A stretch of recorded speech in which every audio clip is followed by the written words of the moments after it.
महाकाल हमारा है, शमशानों में डेरा है, मुर्दों को गले लगाए दिल इसका गहरा है। आदेश शंभू, जय जय श्री महाकाल।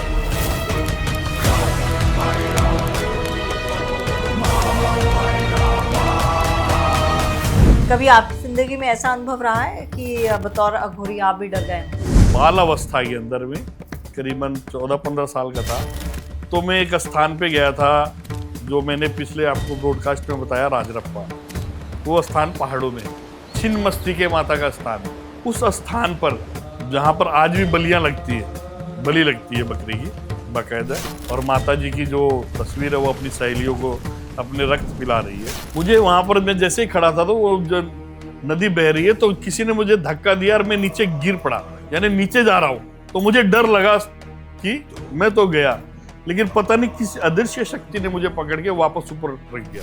वो डर जरूर लगा था कि मैं जा रहा हूँ नीचे। मुझे ये पता लगाना है कि वाकई वशीकरण है। तो 21 चावल के दाने एक कागज के पुड़िया में लेके, अपने कांख होती है ना, कांख जानते हैं, जैसे वस्त्र हटा के, वो भी कपड़े के नीचे नहीं, एकदम बिल्कुल उसको दबा के 6 घंटे बाद निकाल लीजिए। अगर उसके अंदर कलर चेंज है, यानी काला कलर है तो काले तंत्र से किया हुआ है, अगर पीला कलर है तो कोई नकारात्मक ऊर्जा मंडरा रही है, और अगर रेड है तो ये मान लेना चाहिए कि मारण क्रिया हो चुकी है।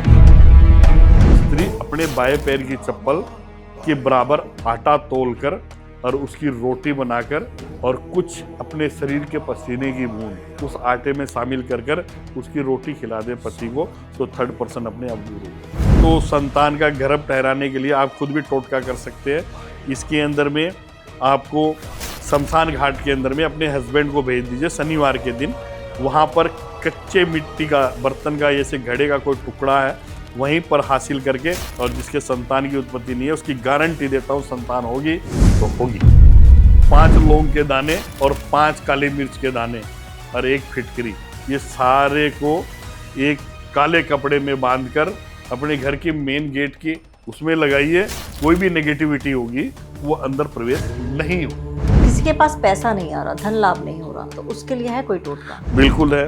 केले की जड़ बृहस्पतिवार के दिन पीले कपड़े के अंदर में सिलाई करके अपने जो सीधे हाथ की माहें होती है उसके अंदर बांध ले, तो उसके घर के अंदर लक्ष्मी का प्रवेश हो जाता है, बृहस्पति का कारण बनती है, और उसके घर में धन दौलत की कमी नहीं होगी। सूखा मसान जिस पे छोड़ा हुआ होता है ना, उसकी स्थिति ये होती है वो जैसे सूखने लग जाता है। 80 किलो का आदमी 2 साल के अंदर में 50 किलो का हो जाता है, फिर धीरे धीरे कंकाल की तरह होने लग जाता है। मैं जा रहा था, जाते जाते वो नेगेटिविटी मेरे सामने पीपल पेड़ से कूदी, देखा तो मैं सत्ता ही वो इतना बिछड़े को मिलाती है, पति पत्नी को मिला देती है, यानी कि यहाँ तक कि डाइवोर्स की स्थिति हो गई, लड़की घर जाके बैठ गई है, पियर जाके बैठ गई है, नहीं आ रही, लेकिन सत्ता की ताकत से मैं उसको वापस ला के दूंगा 73 घंटे में।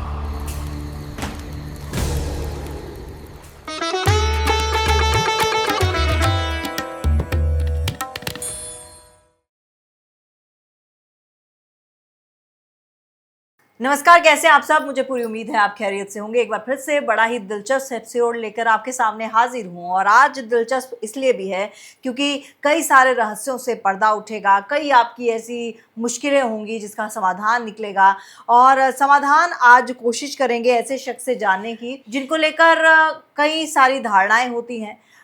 कई लोगों का कहना होता है कि भाई ये भगवान के बेहद ज़्यादा करीब होते हैं, और जो इनके आदेश होते हैं, जो भगवान के आदेश होते हैं, उनका पालन करते हैं, और इसलिए इनके द्वारा बताए गए जो समाधान होते हैं वो बिल्कुल सटीक बैठते हैं। मेरे साथ हैं अघोरी श्री महाकाल जी, आपका बहुत बहुत स्वागत है। आदेश आदेश, जय श्री महाकाल। महाकाल हमारा है, शमशानों में डेरा है, मुर्दों को गले लगाए दिल इसका गहरा है। आदेश शंभू, जय जय श्री महाकाल। जय श्री महाकाल। कैसे आप? बढ़िया। महाकाल के आप भक्त हैं, महाकाल के बारे में ही सबसे पहले पूछ लेती हूँ, कितना गहराई से जानते हैं आप महाकाल को? शमशानों के राजा और हम शमशान में काम करने वाले, तो हमारे करीबी तो हो ही गए ना। बिल्कुल। रात दिन हमारा एक दोनों का साथ है, पिता पुत्र की तरह साथ है। ठीक है, पिता पुत्र का रिश्ता है महाकाल के साथ, और कहते हैं कालों के काल महाकाल, और जब आप महाकाल जाते हैं तो आपके अंदर कोई इच्छा शक्ति रह नहीं जाती, कोई इच्छा रह नहीं जाती किसी को मांगने की, आप शून्य हो जाते हैं। ये एहसास क्या होता है, और ये एहसास हर किसी को इसकी अनुभूति होती है? देखिए, महाकाल, कालों के काल महाकाल। और इनका जो स्थान है शमशान भूमि है, शमशान भूमि के राजा हैं। और रात दिन अघोर तपस्या करना हमारा काम वहाँ पर है, कर्म भी करना वहाँ पर है। इनके संरक्षण में सारी चीज़ें होती है।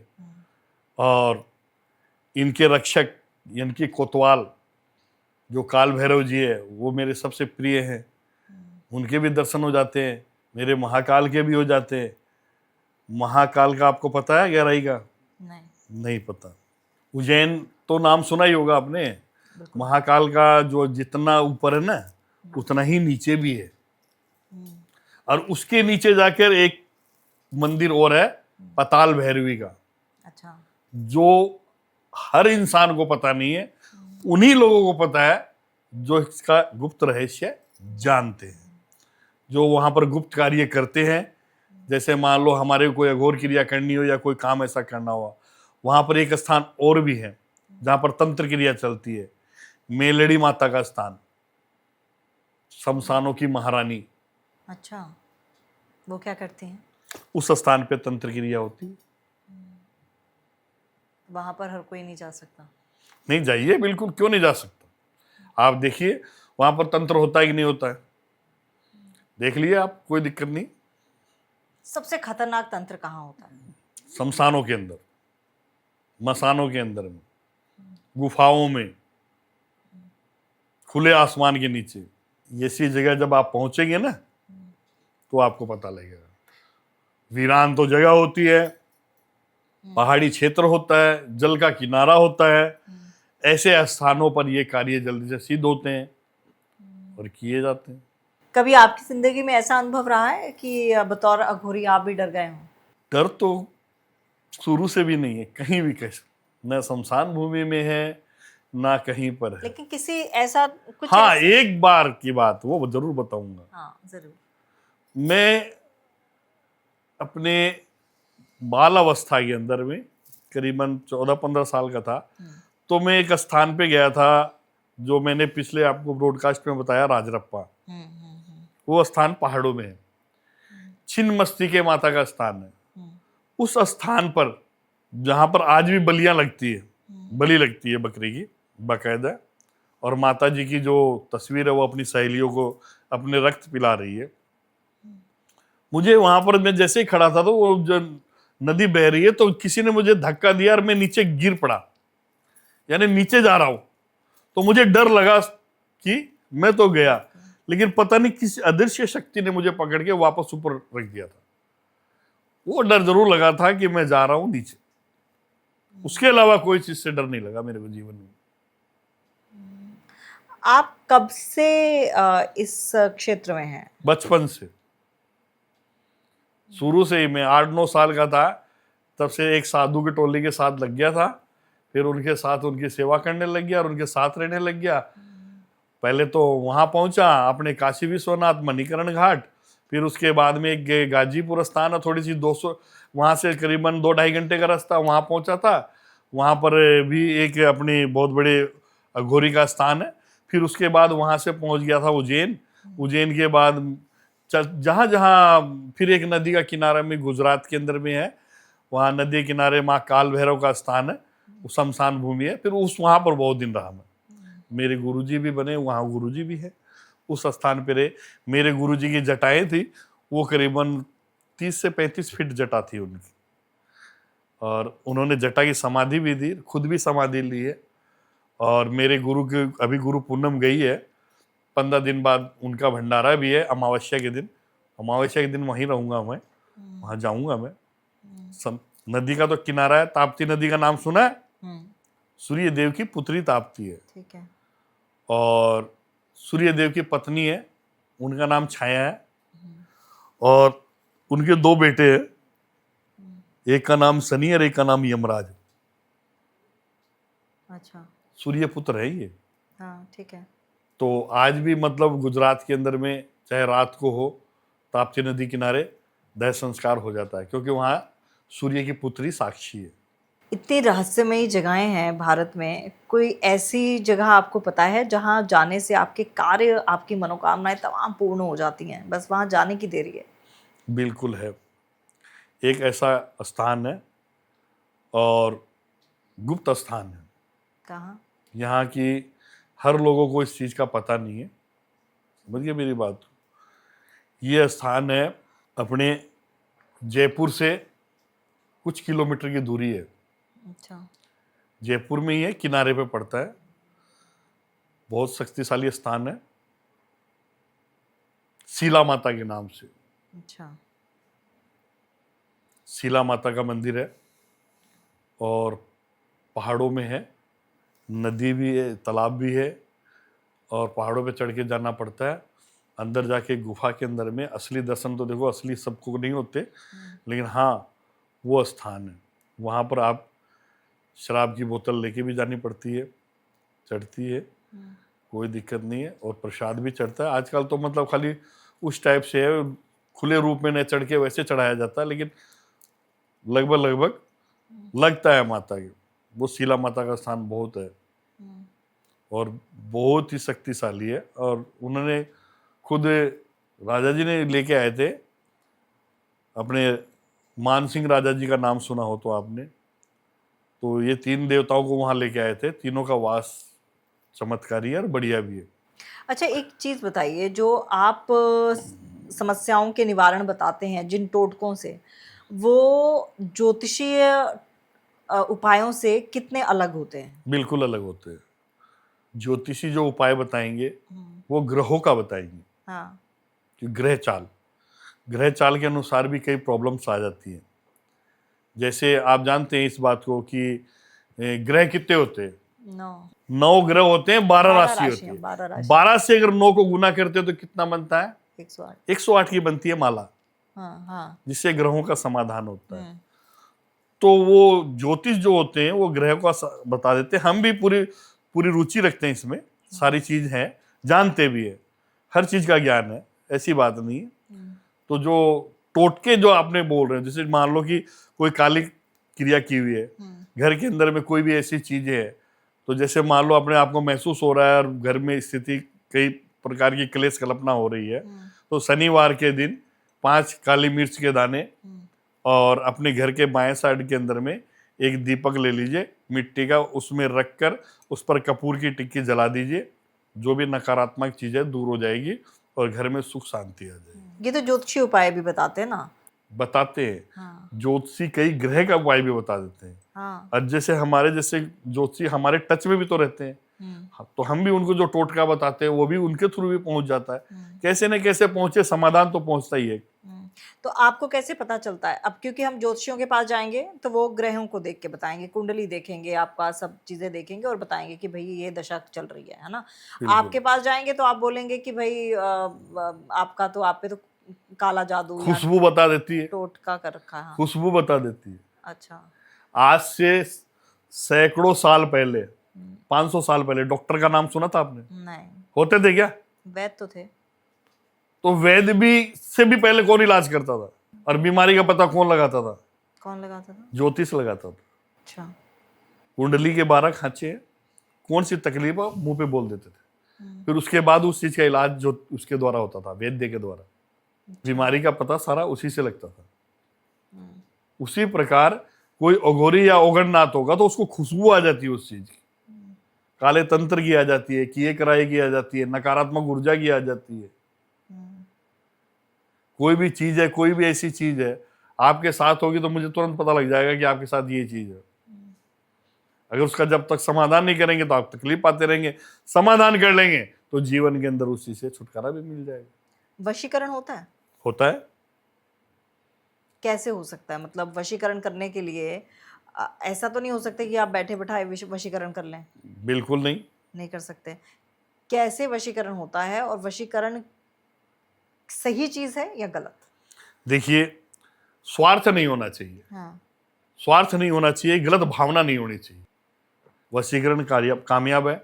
वशीकरण से भी बड़ी चीज का नाम है वशीभूत, और उससे भी बड़ी चीज का नाम है वसी। ये सबसे खतरनाक चीज है। इन तीनों में क्या अंतर है? तीनों के अंदर रात दिन का अंतर है। वशीकरण तो एक छोटी मोटी चिड़िया का नाम है। अच्छा। जो आप टोटकों से भी कर सकते हैं, और वशीभूत है वो तंत्र क्रिया से द्वारा किया जाता है। उसमें क्या होता है? उसके अंदर में लाइफ टाइम का हिसाब किताब हो जाता है। मतलब मैं समझी नहीं। मतलब जैसे मान लो वशीकरण तो कुछ पलों के लिए होता है, चंद समय के लिए होता है, चंद घंटों के लिए होता है।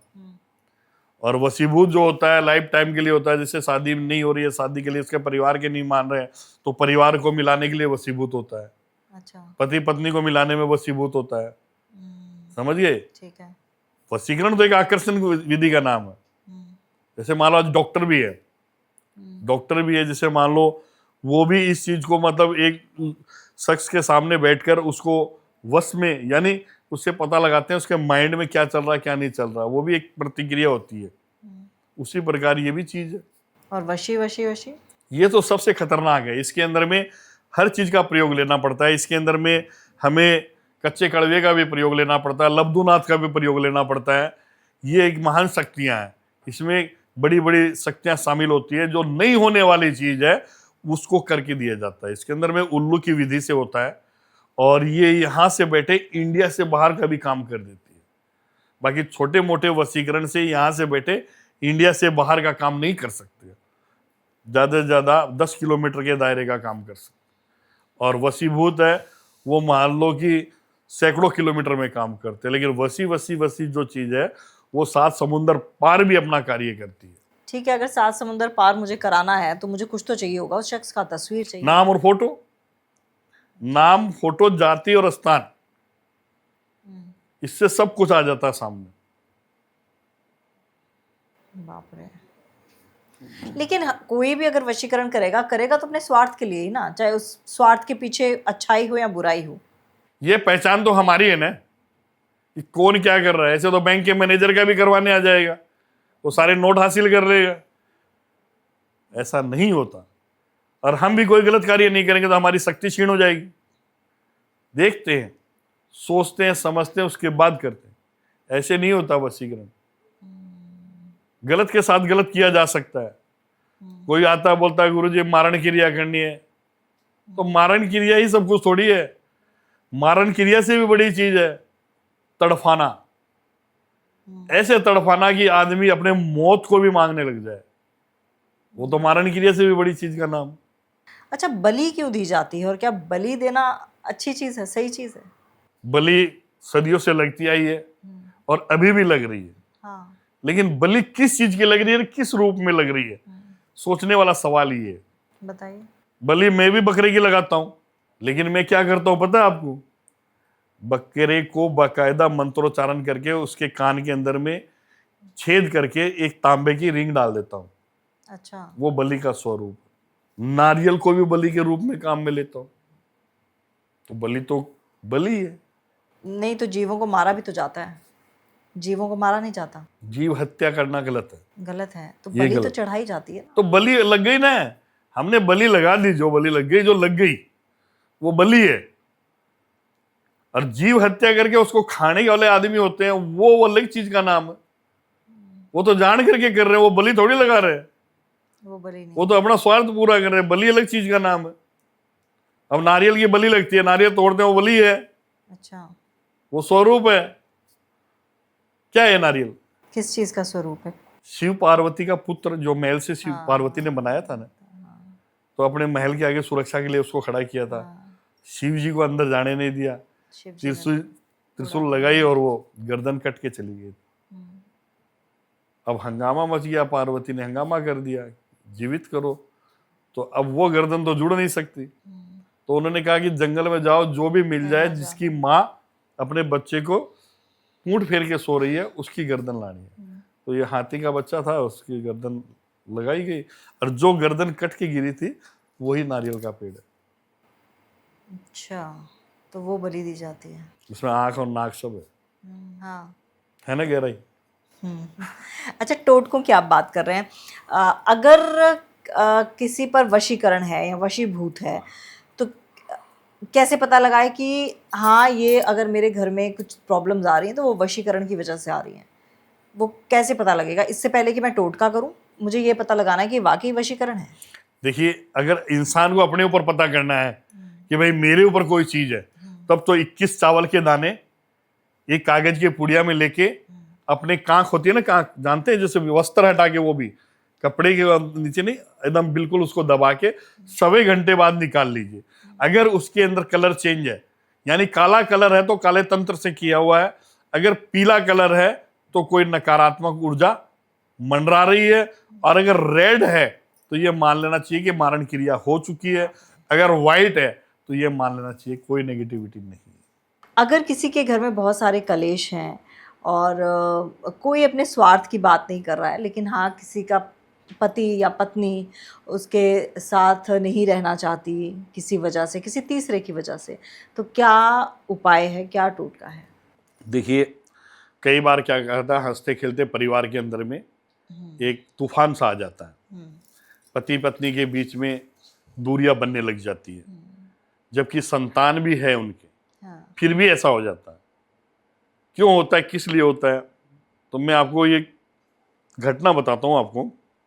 ये केस है, कनाडा का केस है और एक पंजाबी परिवार का केस है, और वैसे वो रहने वाले चंडीगढ़ के पास में मोहाली जगह है, वहाँ के। 7.5 साल हो गए थे शादी को।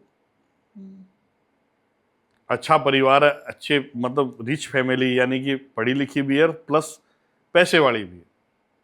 घर के अंदर सब कुछ सुख संपन्नता, सब कुछ बढ़िया है, बढ़िया से चल रहा है। एक उनके गुड़िया भी हो गई थी। अब गुड़िया की उम्र करीबन थी 5.5 साल, 4.5 या 5 साल के समय। अब पति पत्नी के बीच में तनाव की स्थिति आ गई।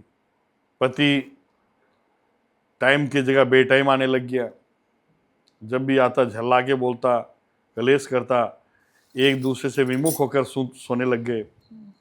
मतलब एक दूसरे के अंदर में दूरियां बनने लग गई, परेशान हो गई वो। धीरे धीरे तो उसने सोचा हो सकता है कोई व्यापार का या कोई भी चीज का कोई ऐसा कोई प्रॉब्लम हो जिसकी वजह से ये स्थिति बन रही है, तो धीरे धीरे सुदृढ़ और सही हो जाएगा। लेकिन धीरे धीरे उन्होंने बच्ची के प्रति भी परिवर्तन आना शुरू हो गया। कई बार तो ऐसा होने लग गया जो कभी नहीं हुआ, रातों को भी 2-2 दिन 3-3 दिन बाहर का टूर का बहाना करके जाने लग गए। तो ये बातें कमरे तक सीमित थी। कमरे के बाहर लास्ट में गई तो उन्होंने अपनी सास को बोला, क्योंकि सास भी उसे बेटी की तरह मानती थी। अच्छा परिवार था, एक दूसरे से उसने एहसास नहीं होने दिया। जो चीज़ उसके साथ बीत रही थी कमरे में, उसने कमरे के बाहर एहसास नहीं होने दिया। न तो बच्ची को होने दिया, न अपने सास ससुर को होने दिया। एक ननद भी थी और एक देवर भी था छोटा, उसको भी नहीं होने दिया। वो बढ़िया से, क्योंकि वो भी एक अच्छे संस्कारी परिवार से थी, बढ़िया परिवार से थी, सब कुछ अच्छा चल रहा था। फिर उसने एक दिन अपने सास को बैठा के अकेले को बोला सारी बात कि मम्मी जी ये स्थिति है। फिर उन्होंने, मम्मी ने बोला नोट तो मैं भी कर रही हूँ, लेकिन ये क्यों है, चलो मैं पूछूंगी, किसी बहाने से पूछूंगी। फिर उसने अपने हस्बैंड को कहा, फिर आपस के अंदर में पूछताछ भी उससे करी। बोला नहीं मम्मी ऐसी कोई बात नहीं है, ऐसे कोई बिजनेस के माइंड में ज़्यादा वो रहती है और वो रहती है। इसी प्रकार बेटी ने दुख हुआ तो अपनी मम्मी को भी बोल दिया। तो दोनों रिश्तेदार भी एक दूसरे के बहुत नज़दीक थे, बढ़िया से थे, यानी एक दूसरे को भावनाओं को समझने वाले थे। तो जो लड़की के परिवार वाले थे वो बनारस के आसपास के मतलब कोई पंडित जी थे, उनको वो जानते थे, ठीक है ना। तो उन्होंने उनसे संपर्क किया तो उन्होंने कोई मेरे नंबर दे दिए, कैसे भी दे दिए। जब मैंने उसको देखा, दोनों की फोटो मंगवा के, तो 3rd पर्सन का मामला था। आपने फोटो से पता लगा लिया? हाँ लग गया, फोटो से पता ऐसे लग गया। फोटो को दायरे के अंदर रखा, दायरा बांधा, फिर उसके बाद में उसके ऊपर पुतला रखा और उस पुतले को वहाँ भेजा, तो सामने चीज नजर आ गई। आते मैंने कह दिया भाई 3rd पर्सन है। जब तक ये 3rd पर्सन कौन है, 3rd पर्सन इसके जहाँ पर कारोबार है वहाँ इसके आसपास रहती है, 7 घंटे रहती है कम से कम, कई बार टाइम बढ़ भी जाता है। तो वो जहाँ पर उसकी फैक्ट्री के अंदर में जो जॉब करती थी लड़की, वही लड़की ने उसके ऊपर में तंत्र क्रिया करवा कर अपने मालिक को वश में किया था। अच्छा। क्योंकि उनका जो काम था वो एक कपड़े की कारोबार मिल का काम था, और उसके अंदर कोई वो असिस्टेंट थी क्या थी पता नहीं, लेकिन वो उसको अपने मोह जाल में, अपनी रूप सुंदरता में उसको फंसा कर किसी भी तरह उसकी धन दौलत को हथियाना भी चाहती थी और उसको आकर्षण भी पैदा करती थी, उसके पास ज़्यादा से ज़्यादा जाने की कोशिश करती थी और अपने मकसद में कामयाब भी हो गई थी, क्योंकि किसी तांत्रिक से उसने उसको इसी बहाने चाय में पिला भी दिया था और वो उधर से तो दूर ही होने लगे, इधर से ये होने लग गई और स्थिति डाइवोर्स तक पहुंच गई थी। बीच में उसने ये भी बोल दिया था एक दिन कि ज़्यादा तुम्हारे को है तो डाइवोर्स ले लो मेरे से। जब वो थर्ड पर्सन का मैंने बताया, उनके परिवार वालों को बताया, उनके परिवार वालों को सारी चीज़ दिखाई, उस कार्य में मेरे को टाइम लगा, मेरे को लगा 40 से 45 दिन का टाइम लगा इसके अंदर में, कार्य के अंदर में। 72 घंटे की पूजा थी, कोई दिन तो 1.25 घंटा हो जाती, कोई दिन 2 घंटा हो जाती, कोई दिन आधी घंटा होती, कोई दिन 3 घंटा होती, ऐसे करके 45 डेज लगे मेरे को। और इसके अंदर में रोज़ाना 3-4 किलो घी का भी खर्चा आ रहा था, खर्चा भी बहुत बड़ा लगा, ठीक है ना। लेकिन आज वही लड़की की नौकरी भी गई, उसकी दूसरी चीज़ें वो भी सामने ला दी, मैंने उजागर कर दी कि उसके जीवन में इतने इतने लड़के आ चुके हैं और इतों के साथ टच में, वो लोगों से पैसे खाना इसका काम है, ठीक है। घर वालों के सामने वो बात ला दी और उसके लेडीज के पति के सामने उसकी गलतियां सामने दिख गई, दूसरे आदमी के सामने उजागर करवा दिया समय के अनुसार, और अब वही पति पत्नी का रिश्ता है। अब देख लो सब अच्छा चल रहा है सारा में। तो दुनिया में काले तंत्र से भी एक दूसरे को दूर करवा देते हैं लोग बाग, परिवार के अंदर जलन की भावना से भी करवा देते हैं, क्योंकि ये केस तो थर्ड पर्सन का था। इसके अलावा भी ऐसा भी हो जाता है, जैसे घर के अंदर परिवार है, बड़ा लंबा चौड़ा परिवार है, 7-8 भाइयों का परिवार है, एक भाई का एक, जैसे मान लो पिताजी लोग 5-4 भाई है, उनमें 1-2 नरम रह गए, कोई गरम रह गया, कोई अच्छा किसी का कारोबार है, किसी की नौकरी अच्छी है, किसी ने बढ़िया विद्या हासिल करके अच्छी नौकरी हासिल कर ली, व्यापार बढ़िया कर लिया। इस प्रकार से उसमें जो लेडीजें कई आई हुई रहती है एक दूसरे के पीछे, तो जलन की भावना भी हो जाती है। ये तो चलिए आपने इस चीज़ का निवारण किया, क्या आम इंसान घर बैठे कोई ऐसा उपाय कर सकता है? बिल्कुल कर सकता है। अगर कोई ऐसी चीजें हो जाती है कि जैसे मान लो कोई थर्ड पर्सन उनके जीवन में कोई आ रहा है, तो स्वयं शक्ति से पहले तो आप उसको उसके जीवन से दूर निकालें, दूर ऐसे निकाले और समझाएं उसको। नहीं समझ में आता तो क्रिया के टोटके के द्वारा भी होता है। समझाने का मतलब तरीके से समझाइए। औरत होती है मिट्टी का गिलास और बाहर वाली होती है सोने का गिलास। सोने का गिलास और मिट्टी के गिलास में आप पानी डालिए, फिर उसके बाद पी के देखिए किसका टेस्ट होता है। सोने के गिलास का पानी कैसा लगेगा या मिट्टी के गिलास का पानी कैसे लगेगा। मिट्टी के गिलास का पानी पिएंगे तो उसके अंदर आपको खुशबू आएगी, मन को शांति मिलेगी, शीतलता मिलेगी, और वही सोने के गिलास के साथ में नहीं मिलेगी। क्यों? कि सोने वाले के साथ में गिलास के अंदर में एक चमक दमक है, यानी बाहर की चमक दमक, उसके साथ संभोग अगर सेक्स अगर होगा भी आपका तो एक नाम मात्र खाली पूर्ति होगी। लेकिन पत्नी के साथ जो समय के अनुसार निर्मता से जो चीज होगी, ठंडे दिल से होगी, दिमाग से होगी, उस प्यार की टक्कर नहीं हो सकती। तो इस तरह से समझा सकते हैं तो समझ आएगा, और नहीं समझता है तो फिर पति का अपने बाएं पैर की चप्पल, स्त्री अपने बाएं पैर की चप्पल के बराबर आटा तोलकर और उसकी रोटी बनाकर और कुछ अपने शरीर के पसीने की बूंद उस आटे में शामिल कर कर उसकी रोटी खिला दे पति को, तो थर्ड पर्सन अपने आप दूर हो जाएगी। कितने दिन में? 72 घंटे में, 3 दिन में। 72 घंटे में? इतना कारगर है उपाय? बिल्कुल, एकदम स्टिक चीज है, करने वाला होना चाहिए। और अगर किसी को संतान प्राप्ति नहीं हो रही? संतान की प्राप्ति नहीं होने का 2-3 कारण होते हैं। एक तो कारण ऐसा ही होता है कि भाई मेडिकल लाइन के अंदर में इसके संतान की प्रॉब्लम्स है।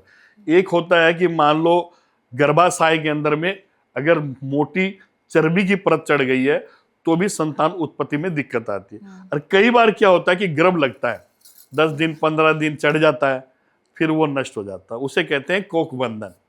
किसी की कोक बंधी हुई है, यानी कपड़ा चुरा के भी किया जा सकता है, पैरों की मिट्टी को उठा के भी कर देते हैं, परिवार में जलन की भावना से कर देते हैं कि भाई मेरे औलाद नहीं है, उसके औलाद लड़का ही लड़का हो रहा है, तो वो ऐसा काम कर देते हैं, या उसके होने ही नहीं देना है, इस घर का वारिस मेरा बेटा बने, तो ऐसा करके जलन की भावना परिवार में भी हो जाती है।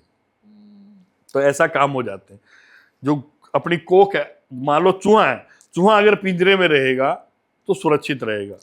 अगर चूहा के लिए पिंजरा नहीं होगा, खुला होगा तो बिल्ली खा जाएगी। हाँ। उस प्रकार से ये तंत्र क्रिया के द्वारा वो 15 दिन में गर्भ नष्ट हो जाता है और इस प्रकार वो अपने मकसद में कामयाब हो जाता है। तो इसीलिए ध्यान रखें, विशेष करके ऐसी अगर कभी परिस्थिति आती है तो संतान का गर्भ ठहराने के लिए आप खुद भी टोटका कर सकते हैं। इसके अंदर में आपको शमशान घाट के अंदर में अपने हस्बैंड को भेज दीजिए शनिवार के दिन। वहाँ पर कच्चे मिट्टी का बर्तन का जैसे घड़े का कोई टुकड़ा है, वहीं पर हासिल करके एक सिक्के की तरह घिस कर गोल कर ले और उसमें बीच में छेद करके और काला धागा पिरोकर और लाल कपड़े से लपेटकर अच्छी तरीके से शनिवार के दिन आके अपनी पत्नी के कमर में बांध देता है तो वो गर्भ नष्ट होना बंद हो जाता है। करना उसको पड़ेगा, इसमें कोई डर नहीं है, कोई भय नहीं है, सबसे बढ़िया चीज़ है। और जिसके संतान की उत्पत्ति नहीं है उसकी गारंटी देता हूँ संतान होगी तो होगी। अच्छा, कई बार मैंने ऐसे लोग देखे हैं जो अपना स्वार्थ सिद्ध करने के लिए किसी दूसरे का नुकसान करते हैं और तंत्र मंत्र कर देते हैं। बिल्कुल, है ना। तो इससे निपटने के लिए क्या चीज़ें हो सकती हैं? और मैंने ये भी देखा है, क्योंकि हिमाचल से ताल्लुक़ रखती हूँ, तो वहाँ पर ये सब चीज़ें होती हैं। बहुत होती है। बहुत होती हैं। वहाँ के केस बता सकता हूँ मैं आपके हिमाचल के अंदर में जाता भी हूँ। बंगलामुखी का नाम सुना, कांगड़ा का ज्वाला का नाम सुना होगा आपने। मैं आते जाते रहता हूँ और उस क्षेत्र में ये चीज ज्यादा चलती है। प्रेत बाधा बहुत ज्यादा होती है वहां पर। प्रेत बाधा क्या होती है? प्रेत यानी कि जो हवाई है, यानी कि नकारात्मक ऊर्जा जिसको कहते हैं नेगेटिविटी, ये चीजें कई महिलाओं में मिलेगी वहां पर। अच्छा। कई पुरुषों में मिलेगी। लेकिन पुरुष तो क्या है, कमाने के लिए बाहर चले जाते हैं ज्यादातर हिमाचल के, लेकिन महिलाओं में ज्यादा ये मिलती है। कई नाटक भी करती है। ऐसा केस मेरे सामने आया, उसको नाटक कर रही थी वो, क्योंकि उसकी पूर्ति नहीं हो रही थी, घर से जंजाल में निकल सकती नहीं। हस्बैंड गए हुए थे, 2 साल से आ नहीं रहे थे, तो नाटक करने लगी थी कि मेरे अंदर भूत है। तो ऐसा का भी पता लग जाता है। वैसे ऐसा हो सकता है कि आपके शरीर के अंदर कोई देवी प्रवेश कर जाए? जैसे हिमाचल में तो मैंने बहुत देखा है कि इसको देवी आती है। शक्तियां सारी होती है, वो अंदर नहीं आती है। तो जो उसकी जो ऊर्जा होती है ना, वो ऊर्जा बोलने लग जाती है आपके अंदर नहीं आती है वो। आपके जब वो चीज दिमाग पे बैठती है ना, तो वो चीज सारी वैसी की वैसे बोलोगे आप। तो जो वो लोग बोलते हैं वो सच में देवी बोल रही होती है? 100% तो नहीं कह सकता मैं आप, लेकिन देवी शक्ति जरूर होती है और आती भी है, लेकिन सबके अंदर में नहीं आती। ये गलत बात। जैसे पितृदेव है, वो आत्मा ही तो है, आत्मा थोड़ी मरती है। वो किसी के अंदर घर में आके बोलती भी है, बात भी करती है, सब कुछ करती है। उस प्रकार देवताओं की शक्ति है, माँ काली की है, अम्बे की है, जगदम्बे की है, सबकी है। समझ गए मेरी बात को? तो वो आकर्षण बनता है, पूजा पाठ करती है, बनता है। और कोई अच्छी आत्मा, मृत आत्मा जो पितृ के रूप में रहे, चाहे वो महिला रहे, वो अपने को दुर्गा बोल के दुर्गा का स्वरूप दे के भी समाधान करती है, और होता भी है। वो बन जाती है माँ बन जाती है वो, क्योंकि वो शुद्ध आत्मा रहती है। उसके ऊपर भी माँ का प्रभाव रहता है, इसलिए उसके जो काम करने से सिद्ध भी हो जाते हैं। कई फैकटबाजी भी करती है, जिससे क्या कि गलत वातावरण भी होता है। अलग अलग परिवार के लोग हैं दुनिया के अंदर, अलग अलग तरीके के लोग हैं दुनिया के अंदर, सब एक जैसे नहीं। कई जगह तो इतनी गंदगी भरी हुई है कि पूछो मत।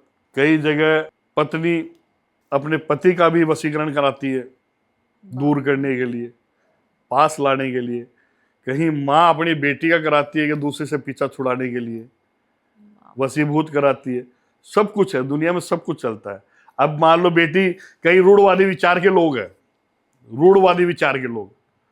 तो ऐसे लोग क्या करते हैं, जैसे मान लो वो बच्ची पढ़ी लिखी, अच्छी पढ़ रही है, सब कुछ है। एक बच्ची थी, डॉक्टरी कर रही थी, वो अच्छी पढ़ाई लिखाई, उसके जीवन में वैसा ही एक बच्चा आ गया, यानी वो उसको पसंद करने लग गई।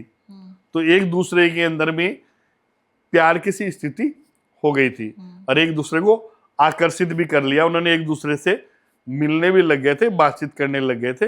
लेकिन दोनों पढ़े लिखे थे, समझदार थे, लेकिन वो दोनों उतने आगे नहीं बढ़े थे जो एक सामाजिक मर्यादा के अनुसार वो अपने घर में भी चर्चा करने लग गए थे। अब लड़की की जो माँ थी वो रूढ़वादी विचार की थी, पिता फिर भी सही थे, रूढ़वादी विचार की थी। अब उसने क्या किया, उसके पति के सामने उसकी चलती नहीं थी, वो पति दबंग था, वो जो बोल देता था वो होता था। वो देखिए अब ऐसा होगा, और उसके दिमाग में ये होती थी अगर ऐसा हो जाएगा तो समाज में क्या मुंह दिखाएंगे, कैसा होगा कैसा नहीं होगा, अलग टाइप का माइंड। तो बोला भाई गुरुजी इसे वश में कर दीजिए। मेरे से पहले वो किसी और के पास गई थी, तो और के पास जाने के बाद अधूरे के पास चली गई थी, तो उससे काम पूरा नहीं हुआ, फिर मेरे पास आई। तब मैंने उसको काम करके तो दिया, लेकिन सारी स्थिति को देख के दिया कि क्यों मुझे दूर करना पड़ा उनको। पहली बात तो वो जहां गई थी उसने क्या कि उस लड़की में नेगेटिविटी दूसरी डाल दी उसने। अच्छा। तो लड़की के साथ हरकत होने लग गई, कभी उसकी गर्दन टेढ़ी हो जाती, कभी वो चिल्लाने लग जाती। ये स्थिति हो गई थी। चीजें देखी मैंने। जब मेरे पास जब वो आई तो मैंने पहले उसकी नेगेटिविटी हटाई और मैंने बोला ऐसे अधूरे आदमी के पास नहीं जाना चाहिए, कम से कम ऐसे व्यक्ति के पास जाना चाहिए जो इस काम का जानकार हो, जिनकी उम्र 60-70 साल हो, और जिनके यानी कि सबसे बड़ी पहचान है कि सफेदी हो। ये सबसे बड़ी पहचान है कि बिना देखे, बिना वीडियो कॉल करे, बिना उनसे देखे आप किससे काम करवा रहे हो, किससे नहीं करवाना चाहिए।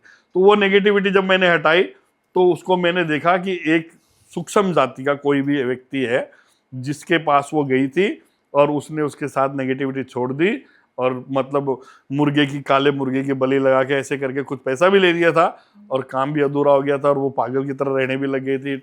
वो जो अपने जो हासिल कर रही थी डॉक्टर बनने के लिए, डेंटल का डॉक्टर बन रही थी वो, उसमें भी अधूरापन आ गया, सब कुछ शरीर का आकर्षण जाने लग गया, सारी चीज। जब मैंने हटाया रिश्ता, वो हटाया इसलिए हटाया कि इस बीच पीरियड के अंदर में 6 महीने के बीच के पीरियड में लड़का लड़की बात तो करते थे, लेकिन उसकी हरकत ये देखकर उसका भी आकर्षण कम हो गया था, और उसका भी आकर्षण क्या, उसके घर वालों ने उसकी सगाई करवा दी थी, तो वो सगाई होने से वो बातचीत करने लग गया। अब लड़की के मन में भी ये रह गई कि नहीं, और अब तो वो बात करती है। उनकी मम्मी का कहना था कि भाई अलग कर दो, तो कर दिया, कोई दिक्कत नहीं। आज वो दोनों सही भी हैं, अलग अलग शादी भी हो गई, दोनों फ्रेंड भी है, मिलते जुलते भी। और इस तरह की नेगेटिविटी को घर पे कैसे दूर करें? जैसे मान लो कि ऐसी चीजें बन रही है और अपने घर में अपने को ऐसा लग रहा है कि ये चीजें हो गई है, घर के अंदर में ऐसा जो हिसाब किताब चल रहा है, तो पीली सरसों नाम सुना होगा आपने, और एक लाल राई होती है, और 5 लौंग के दाने और 5 काली मिर्च के दाने और 1 फिटकरी, ये सारे को एक काले कपड़े में बांधकर, समझ गए मेरी बात को, अपने घर की मेन गेट की उसमें लगाइए, और एक मिट्टी का बर्तन लीजिए, उसके अंदर में उसको जला लीजिए, चाहे गोबर का टुकड़ा हो या कुछ ऐसे कंडा बोलते हैं उसको, जला लीजिए। उसके ऊपर में एक लोबान आती है, लोबान, वो डालकर और सारे घर में धुआं दीजिए, तो जो नेगेटिविटी है वो अपने आप बाहर चली जाएगी, सारी गलत चीजें बाहर चली जाएगी, घर के अंदर में शुद्धता आ जाएगी। और बचने के लिए एक और टोटका मैं आपको बता रहा हूं कि आपने सेंधा नमक का नाम सुना होगा। अपने मेन इंटर गेट होने के बाद में कोई ऐसा स्थान हो घर में ही, मेन गेट से इंटर करते हैं, वहां पर सिंधा नमक का टुकड़ा, जैसा पहाड़ का जैसा पत्थर का टुकड़ा था ना, ऐसा लाके रख दीजिए। कोई भी नेगेटिविटी होगी वो अंदर प्रवेश नहीं होगी। किसी के पास पैसा नहीं आ रहा, धन लाभ नहीं हो रहा, तो उसके लिए है कोई टोटका? बिल्कुल है। जैसे मान लो कि जीवन में हर वो मेहनत कर रहा है और उसमें सफल नहीं हो पा रहा है, मेहनत भी करता है, भागदौड़ भी करता है, सब कुछ करता है, लेकिन ये स्थिति यही होती है, कमाता भी है, एक खड्डा खुलता है, दूसरा बंद करता है, दूसरा खुद जाता है, तीसरा खुद जाता है, इस प्रकार से पैसे के खर्चे होते रहते हैं, जमा पूंजी होती नहीं है। कहने का मतलब यही है कि जितना आगमन होना चाहिए उतना नहीं हो रहा। तो वैसे इंसान को जीवन के अंदर में कामयाब होने के लिए सबसे बड़ी चीज केले की एक जड़ होती है। अच्छा। केले की जड़ बृहस्पतिवार के दिन और पीले कपड़े के अंदर में सिलाई करके अपने जो सीधे हाथ की माहें होती है उसके अंदर बांध ले, तो उसके घर के अंदर लक्ष्मी का प्रवेश हो जाता है, बृहस्पति का कारण बनती है, और उसके घर में धन दौलत की कमी नहीं होगी। केले की जड़ लगा सकते हैं, केले की जड़ पंसारी की दुकान में मिल जाएगी, चाहे 5 रुपए के लिए आना, और उसको ब्लेड से एकदम सही सी गोल सी बना के और पीले कपड़े में बांध के बढ़िया से एकदम पतली सी आप बांध दीजिए, गारंटी है मेरी होगी। और दूसरा उपाय, मान लो कोई व्यापारी है, व्यापार में घाटा हो रहा है, वो करा, तो उसके अंदर में चांदी का 1 सिक्का और 2 हल्दी की गांठ, समझिए मेरी बात को, और चांदी के सिक्के के ऊपर में केसर को पानी में भिजाकर और उस पर तिलक किया हुआ होना चाहिए, और उसको जेब में रखे और अपने साथ रखें, व्यापार में घाटा नहीं होगा, आगे बढ़ते जाएगा। वाह, बहुत खूब। और कितने दिनों में इसका असर दिखेगा? आप गुरुवार के दिन ये रखिए और प्रत्यक्ष को प्रमाण की जरूरत नहीं होती है, खुद आम पब्लिक कमेंटमेंट कर देगी, गुरुजी ऐसा हमारे साथ हुआ और ये हो रहा है। अच्छा, कई बार ऐसा होता है कुछ लोग हमें बिना वजह पसंद नहीं होते, ऐसा क्यों होता है? बिना वजह पसंद नहीं होते मतलब कोई उनसे दुश्मनी नहीं है, कोई आपका कोई इतना बुरा नहीं किया, लेकिन फिर भी आपको पसंद नहीं है। हाँ, ऐसा होता है कि जीवन के अंदर में कोई ऐसा होता है कि न झगड़ा रहो फिर भी उसके मन के प्रति उसके मन में लगाव नहीं होता, और उससे आप लगाव करना चाहते हैं या दूर करना चाहते हैं? लगाव करना चाहते हैं। कहीं ना कहीं मन में तो ये चीज है, कहने का मतलब है पसंद नहीं करते लेकिन मन में ये चीज है कि वो मेरे जीवन में प्रवेश करे। हाँ, यही है ना? हाँ। बिल्कुल स्टिक चीज है, शायद आप भी यही चाहते हो। बताता हूं मैं आपको कि कोई भी ऐसा व्यक्ति हो, चाहे कोई भी हो, और उसे पाना है अपने को, तो सबसे पहले अगर वो आस पास का है तो उस व्यक्ति के पैरों की मिट्टी उठानी पड़ेगी आप, अच्छा। नंबर 1, या उसके वस्त्र का धागा, नंबर 2। अच्छा, वो अगर दूर है तो उसकी फोटो, ठीक है ना? अब ये तीनों चीजें, सबसे ज्यादा स्टिक है पैरों की मिट्टी वाला। पैरों की मिट्टी वाला जो चीज है, वो मिट्टी उठा के एक घर के अंदर अपन रोटी बनाते हैं तो संध्या के टाइम पे रोटी बनाते समय थोड़ा सा आटा रख लीजिए, अच्छा। ठीक है? आटा रखने के बाद में एक संध्या के टाइम, दोनों टाइम होते हैं, एकांत में बैठ जाइए और उसका बाकायदे आटे का पुतला बनाइए। जेंट्स अगर है तो जेंट्स बनाइए, लेडीज है तो लेडीज बनाइए। आंख नाक सब बना दीजिए, लौंग से आंखें बना दीजिए, इलायची से मुंह बना दीजिए, कान भी बना दीजिए लौंग से, और उसके ये मतलब सुंडी का क्षेत्र में वहां भी लौंग लगा दीजिए। और जो उसकी पैरों की जो मिट्टी है ना, उसके पेट में एक चीरा लगा के थोड़ा सा चाकू से वो मिट्टी डाल दीजिए। मिट्टी डालने के बाद बांध के काले धागे से पैक करके बांध के एक केले के पत्ते में, या कोई चौड़ा पत्ता हो, समझ गए मेरी बात, दोनों को लपेट कर और कहीं भी खड्डा खोदिए। खड्डा खोदने के बाद में आप उससे अगर प्यार का मेल करना चाहते तो प्यार का मेल, दुश्मनी करना चाहते तो दुश्मनी का मेल, वो सब आपको बोलना पड़ेगा। उसका नाम लेके अजरम अजरम फट स्वाहा, अजरम अजरम फट स्वाहा। अजरम अजरम यानी ये आने का है, और इद्रम बिद्रम इद्रम बिद्रम इद्रम बिद्रम ये दूर करने का है। अच्छा। ये चीज अगर अपन बोलते हैं तो वो कार्य होना शुरू हो जाता अपने आप ही। अच्छा, कोई अगर लंबी बीमारी से ग्रसित है या फिर अकाल मृत्यु का भय है, तो वो भी क्या टाला जा सकता है? बिल्कुल। सूखा मसान जिस पे छोड़ा हुआ होता है ना, उसकी स्थिति ये होती है वो जैसे सूखने लग जाता है।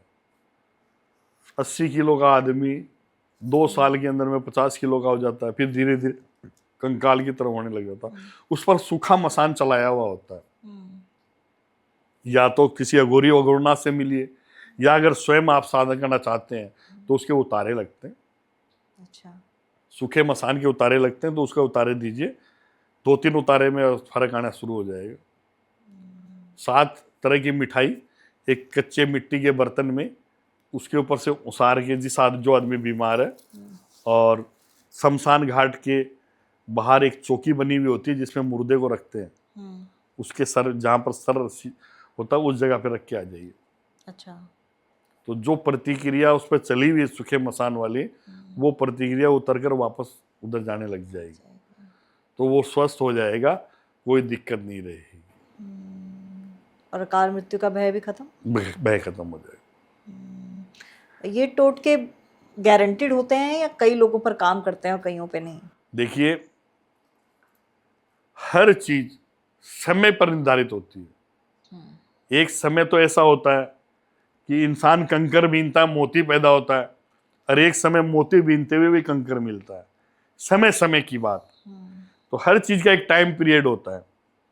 कि जो टोटका आप कर रहे हैं उसके लिए आपने टाइम समय देखा ही नहीं, कोई भी टाइम कर दिया, उसका समय होता है, वो घड़ी पल होता है, और उस टाइम पर कौन से ग्रह की क्या रहती है, करते रहिए, वो जिस ग्रह की चाल उस दिन आई उस ग्रह में वो काम हो गया तो होना ही है। अच्छा, ये मुझे बताइए कि जो टोने टोटके कराए जाते हैं या किए जाते हैं, वो हर किसी पर काम कर जाते हैं, या फिर कई लोगों की ऊर्जा या फिर सकारात्मकता इतनी ज़्यादा होती है, उनका ऑरा इतना हर ज़्यादा किसी इंसान पे कामयाब नहीं होता। नहीं होता ना? हाँ, क्यों नहीं होता? इंसानों के भी गण होते हैं, हाँ। राक्षस गण भी होते हैं, देवगण भी होते हैं, और कहते हैं ना कि कण कण में बसे हैं भगवान। भगवान यहाँ भी है, आपके अंदर भी है, मेरे अंदर भी है। मंदिर में तो मूर्ति है कि तेरे घट में बसे रे भगवान, मंदिर में काहे ढूंढ तो फिरे। यानी कि आपके खुद के अंदर भगवान है, आप मंदिर में ढूंढ जरूर रहे हो, लेकिन भगवान आपके अंदर भी है। तो ईश्वर की शक्ति भी किसी किसी के साथ होती है।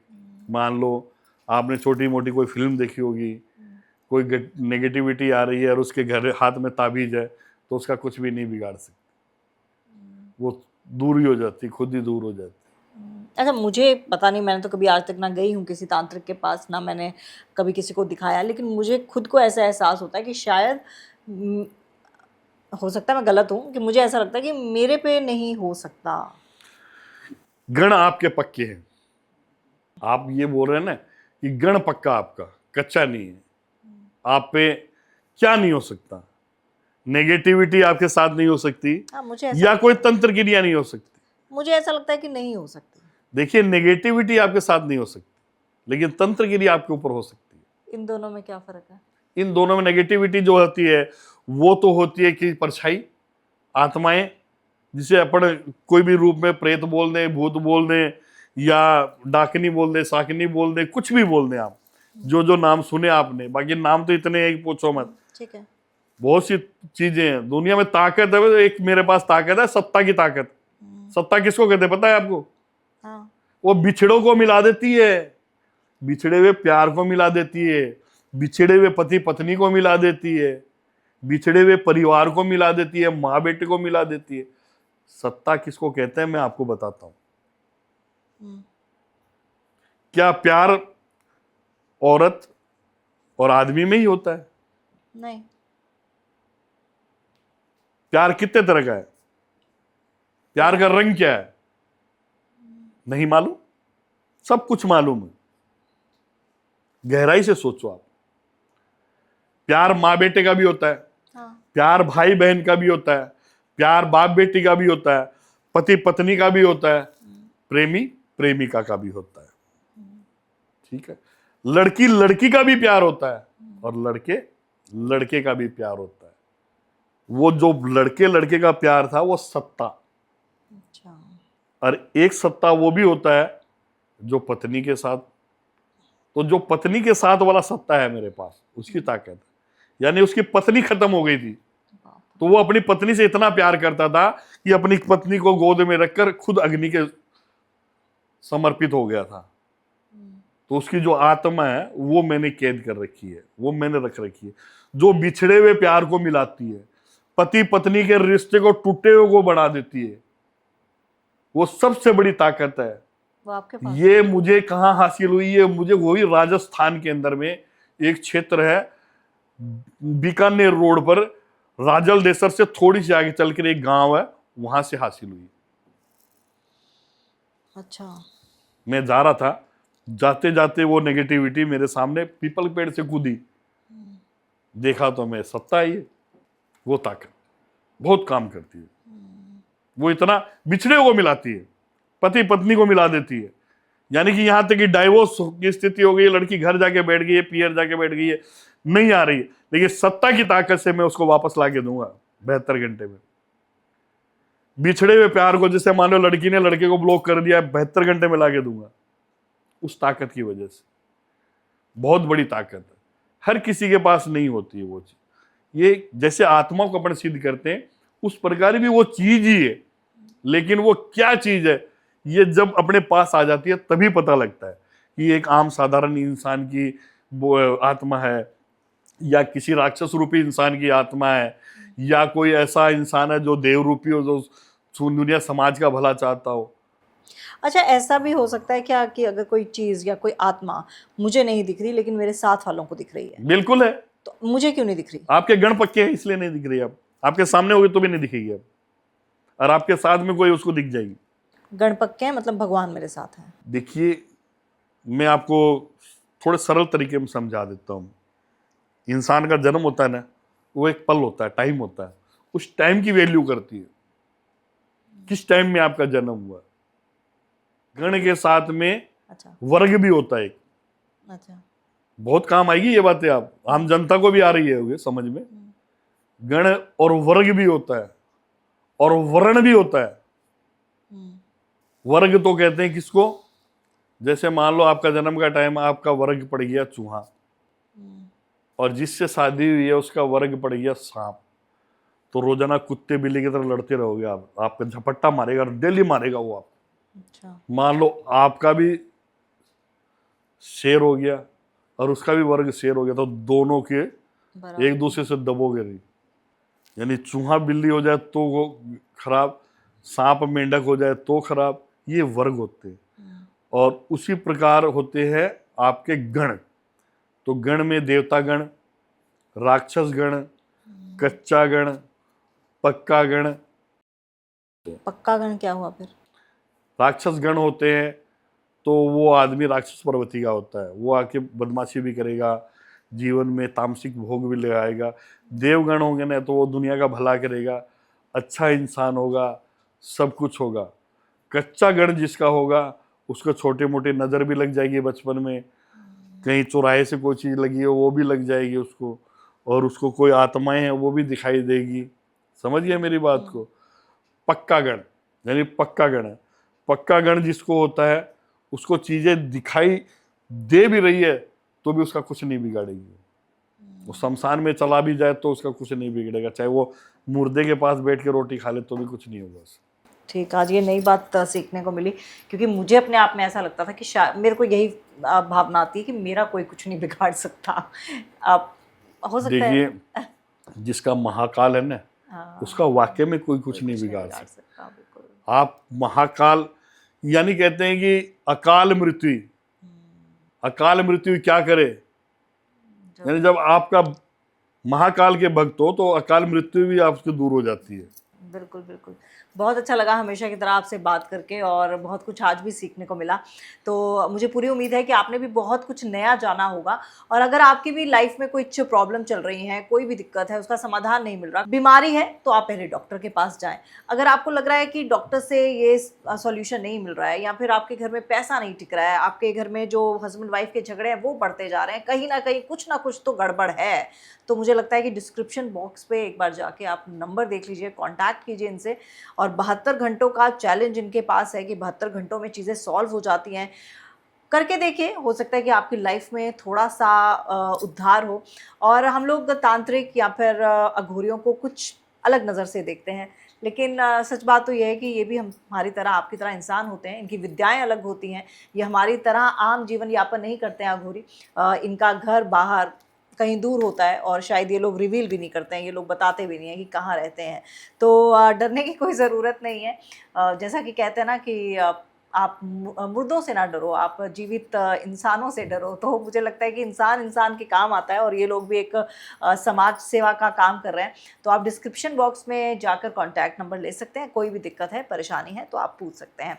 मुझे दीजिए इजाज़त, अपना ख्याल रखिएगा। जय महाकाल। जाते जाते कुछ कहना चाहें? आदेश आदेश। जय महाकाल। महाकाल हमारा है, शमशानों में डेरा है, मुर्दों को गले लगाए दिल इसका गहरा है। तो मेरा यही कहना आम जनता से कि किसी से गुमराह ना हो। अगर आपको चारों तरफ से जीवन के अंदर में कहीं ना कहीं कोई ना कोई प्रकार की अगर परेशानी हो, तो सामने वाले को बाकायदा आप किससे बात कर रहे हो, किनसे कुछ इलाज चाहते हो, उसको पहले देखो, परखो, तभी निर्णय लो। ऐसा ना हो कि जल्दबाजी के अंदर में अधूरा ज्ञान वाले आदमी से आप टकरा जाओ और जीवन में कहीं ऐसा नुकसान हो जाए जो आपके साथ जितने दुखी हो उससे ज्यादा दुखी हो जाओ। इसलिए कोई भी कार्य करने से पहले वीडियो कॉल करो और उम्रदार व्यक्ति को देखो, ताकि आपके जीवन का कोई भी मार्गदर्शक करते हैं तो आप आगे बढ़ सकते हैं। जय जय श्री महाकाल। हर हर महादेव।